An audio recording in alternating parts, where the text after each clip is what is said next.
Hello, everyone. Welcome back to another episode of the Cup of Joe with Joe and Joe podcast. I'm your host, Joe, and with me, as always, is my wonderful co-host, Joe. The Bankai are back. That is the perfect name for a revival album. I want it right now. So all the remixes of like number one. I mean, we've gotten the first 3 episodes here, remixes or like just of like some of the old OSTs and stuff like that. I'm like, oh fuck! Like even in this episode, there's some good fucking music in this episode. There is Shinji's little music thing that kind of plays towards the end. We'll get to it. So, Bleach, episode 16, Core 2, 1,000 Year Blood War. Again, broken record time. It looks gorgeous. It's beautiful. Check. But a ding, if you had your bingo card, that's the part where you would put simping over visuals. Bada bing, bada bong, baby. It's good, it's great, it looks amazing, especially some of the stuff towards the end here. We saw some of this stuff in the first core, but now Hugo got the crayons out. He's like, ooh, okay, a little bit of red here, a little bit of green there. You thought it was just gonna be blue. No. The whole rainbow. It ain't June anymore, but hey, don't have to be. Did you have that prepped? No, that was right off the top of the dome, baby. Wow, that was beautiful. Thank you. And I didn't really know where this episode was going the first, 5-ish minutes, because we get a lot of recap. Yeah. With like minor changes. It's like, oh, here's a recap scene, threw in a little more, then recap, and you're like, what? Where's this going? But then everything after that's new. Everything after is new and pretty cool. I guess the first thing that we should touch upon, Urahara found out a way to get everyone's Bankais back. How, you may ask? It's an Alka-Seltzer. You give him a perk. Yep. It looks like a checker piece. It fizzes like an Alka-Seltzer. You just you touch it, it gets absorbed by your soul. Joe, I like this for quite a few reasons. Number one, it's just cool to see the captains get the Bankai back. The other reason is while Urahara is explaining this to Miuri, we get the explanation for why the Quincy's despise Hollows so much and why they have the ideological difference. Remember that from the first core? Yes! You brought that up, and you're like, I hope I find that out. And I was just like, Yeah, the holified Bankai and this kind of like history, this lore that we're finding out is really cool stuff. It's so wonderful. I love it so much because, again, I did want to know all about this, and I like that we're actually getting answers to it. Long story short, Quincy's don't have any, as they describe, antibodies, metaphorically, to use against Hollows. Soul Reapers and Hollows are somewhat similar to the point where they can actually fight each other off and defend. Sides of the same coin. Exactly. However, Quincy's are not. Quincy's are poisoned by Hollows. If they stay in their presence for too long, they will die just by being around them. And so it's a really cool way to rationalize why Quincy's want to destroy Hollows entirely, as opposed to Soul Reapers who want to help them pass on, or beat the shit out of them if they become Arancars and try and fight them. It's good because they didn't just go, well, the Quincy's are just evil and merciless and they like to kill things. It's like, no, they're doing it to look out for their people. They are, which is more thought than I, for lack of a better word, thought they would put into something like this. Kubo doesn't let us down, man. He loves this show. I can't imagine being him and seeing this creation and being able to come up with all this stuff. It's absurd. It is wonderfully absurd. I love it so much. Moving on, though, to a little bit more of the action going on in this episode, we don't quite get anything that's orgasmic levels of animation. You get a couple of simple fight scenes going on here. However, 2 things I do want to commend. It's the same thing but twice. Explosions in this episode. Fucking gorgeous, darling. Absolutely gorgeous. First one coming from Soyphone, who, as we see when she gets her Bankai back. Such a good one. Very good. The cyborg man is all like, wait, what the hell? You have your Bankai back? I don't know what's going on here. And she's just like, analyze this bitch, and she fires the missile at him, and he explodes in a massive, beautiful explosion. You see the building underneath of it crumble, and you see the impact of where it was, and then just it's not a mushroom cloud, but just the shockwave of it, brilliant, yellow-orange, shooting right into the sky, and you're just like, oh my god, that was amazing.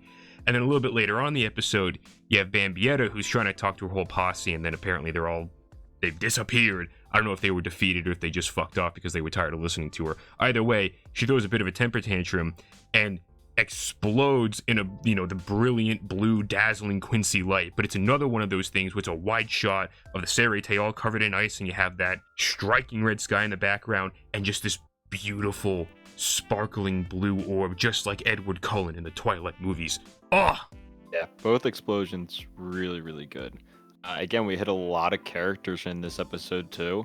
Some that we haven't seen in a while.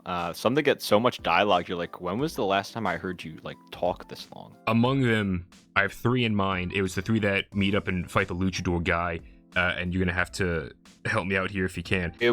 Yumi Chika is the Pretty like boy? feathery. Yep. Yeah, right. Shuhei is 69 tattoo. Good. That guy. And then Ikaku. is Ikaku!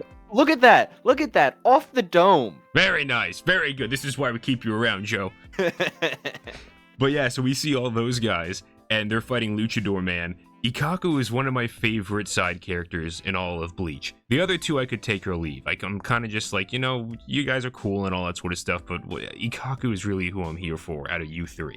So I'm very excited to see if he's able to use his Bankai against Luchador Man. I want to see it, Joe. I remember it from back in the Urankar arc, and oh boy, I really want to see it again. Yeah, that whole setup's gonna be great. Yeah, the luchador guy, he's awesome. He's crazy. I love how he's like, I think the little guy's name is Sam. He's like, Sam, come on out here. Then he rings the bell, and you're like, what the fuck am I watching? He's got like an extra dimensional little imp man who just comes out every once in a while to ring his bell. God, yeah, that was pretty wild. And then dude, I didn't think we were gonna get to Shinji. Again, it kind of feels like with the whole Unohana thing, where it was like, oh, we're just doing it. Like, there's no big build up. It's just like, it's happening. It's now. It's here. Get ready. I was feeling the same way. I didn't think we were going to just get it unannounced, but I kind of like that we did. I'm a little disappointed so far from what we've seen of it. The first reveal of it, I was like, oh, this looks like it's going to be something real crazy. Because you get the whole, the cameras tilting as he's calling out his Bankai, and then you have the cool, like, CG flower petals encircling him, and then all the other, all the red shirt Quincy's start just killing each other. And he explains, I confuse you so you think your allies are your enemies and enemies are allies, etc., etc. That's pretty cool. It wasn't the most visually spectacular showcase of that, and I'm a little disappointed just because everyone who's talked about it, they're always like, oh, dude, you gotta wait until you see Shinji's Bankai. And so I guess it was built up for me. I don't know if we're gonna get a more visually spectacular scene of him using it, but for right now, I was just kind of whelmed by it. It's still cool seeing Shinji use his ability because I love it. Yes, his Bankai is the friend the foe Bankai. You start fighting, you're killing your allies. Now, Joe, he kind of explains in what scenario it would be, successful to use it. Think of another situation where he might be fighting a small group of people. Think about this, Joe. Komamura was fighting Bambi, and Bambi has her little friends, the Bambis. They usually fight as a group together. So wouldn't it be very convenient to maybe have Shinji come with her and have a little battle against her and her friends? Oh, okay. So that's kind of where, like, why he kind of tells Komamura, like, you can go off. This is more suited for me. Okay, so there is some thought behind what he's doing here. Very nice. Right? So just a little thing that I was like, okay. I was like, yeah, they wanted to show the Bankai. I'm like, but that's not like you can see how it's going to be used. Yes, okay, that makes me much more excited for what's coming down the pipeline for Shinji. Oh, yeah. Speaking of that, Shinji against Bambietta, much more engaging showcase of his power, which I don't even know if he's using his Bankai. I'm pretty sure it's just his Shikai at that point. Yeah, yep. So he's just using that, and I love the smug little shit sitting there, wide grin, and just the sword swinging from his one finger, and that's it. And Bambietta, who's been shown to be this massive powerhouse from the Sternritters, can't really do anything when her sense of balance is completely whacked out. So she's just got like the spirals in her eyes because she can't know what's going on, and she's trying to attack Shinji, and Shinji's just being like, yeah, well, everything's reversed for you. I keep telling you that, and you keep failing. So, egg on your face. But then we get the one shot of Yuhaba. And he's just like, all right, the time is now. And you get the little, it reminded me of what happened to Aizen at the end of his battle with Ichigo when he had the little beam of light shooting out from his chest as Urahara was starting to steal him. Get a little bit of that from Bambietta. But a boom, big old cross shoots up into the sky, but this one is red. And I was like, what the fuck is that? So in my brain, I was thinking, oh my god, is this like they're utilizing some kind of Soul Reaper power? Because the show so far is primed as blue as Quincy, red or magenta as Soul Reaper type stuff. So I was expecting some kind of like merger of the two abilities, but then a bunch of other crosses start popping up and they're all different colors. And I'm like, oh, okay, so the Power Rangers are coming in. Great, good crossover idea. And Yuhaba was like, all right, it's time for the true despair to start. Let's go! And of course, similar to the Pokemon man that we saw, Stern Ritter Q for all those who aren't in the know-how, back in Core 1, when he revealed one of his big abilities and he had like the wings and the little halo and shit like that, his was blue. Bambietta reveals hers and it's red. All the other crosses popping up, as Yuhaba explains. All these people couldn't use their true Quincy powers because they were all holding on to the Bankais and it was canceling out or some, mathematical bullshit there going on. But now that they don't have to worry about the Bankais, they can use this full power. Which I'm kind of like, okay, sure, of course, you couldn't use the thing because you had the Pokeball holding the Bankai, and I don't see how that cancels out, but whatever. Doesn't matter. Looks really, really cool, and it just makes everything that much more tense as we go into the next bout of fights coming up here. Yeah, it's basically Bankai versus... I'm not even going to try and pronounce what they said. And it's the Quincy's basically version of their Bankai. It's like their release. It's like the Resurrection for Iran cars, which, again, that whole hits also just, man, great explanation from Urahara. What a guy. That whole interaction with Mayuri at the beginning, chef's kiss. And Mayuri's looking fly in the rainbow gear. But I digress. Yes, now everybody's going Super Saiyan. Everybody's unleashing the full power and fights. Bring them to me.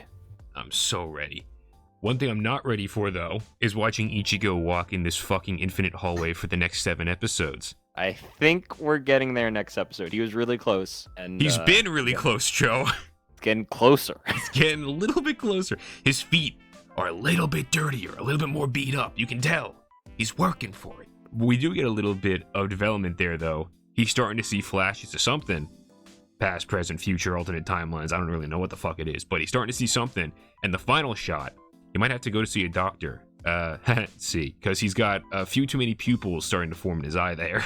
I can't comment on any of this because this is like, honestly, when I saw this at the end here, I was like, damn, they brought out the top dog shit. I'm like, we ain't supposed to be talking about this stuff yet, but we are. It's going to be a big deal that they showed some of that stuff. It's stuff that might not even be fully developed till like not even Core 2. I'm talking like 3, 4. They're laying down the groundwork already. Good. Plant the seeds. Let it grow. I'm so... I love when they do shit like that. I fucking love it. Very happy about that. Other small tidbits that I just want to talk about real quick. Toshiro fighting against Spazby and the other guy who stole his Bankai. Number 1, in the recap, we see the same shot where he has the sword in his sheath again. I saw it this time. Yep. Good shit. And by good shit, I mean not good shit, but it is funny. And then 2, also pertaining to Toshiro, I love the detail when he's starting to get his Bankai back. It looks different. And you're kind of just like, why does it look... Maybe it's just because it was passed between 2 people and now it's got a bit of Quincy imprinted onto the Bankai or whatever. It's like, no. It's the holification of the Bankai. And I love that detail that Toshiro comments on, because now he has a bit of an ice mask forming over his face, kind of like a visor. And I'm like, that's really cool. It's a shame that the holification doesn't last forever, which I think that would be a radical change if all of a sudden you just gave all the captains and lieutenants, oh, here, now you guys are all visors. Like, that would be a massive change. But it is really cool seeing Toshiro, just a little bit of holification going on there. It's, I like it a lot. Yeah, no, I was really, I was waiting for you to get to that scene because I know you love Toshiro, and I mean, just the mask starting to grow, it's so fucking sick. It's so cool. Aside from that, though, I think that's all I want to talk about this episode. You got anything else? I wanna fight, man. I want to see action. I want to see Rukia and Renji just go ham. I want to see Ichigo become too powerful for the show to ever make sense. I want it all, Joe. And maybe we'll get there, but it's one weekend at a time. So, with that being said, everyone, hopefully you guys are enjoying Thousand Year Blood War Core 2 just as much as Joe and I are. Remember, Bleach sluts for life, and also remember, we'll love you, we'll leave you, and goodbye.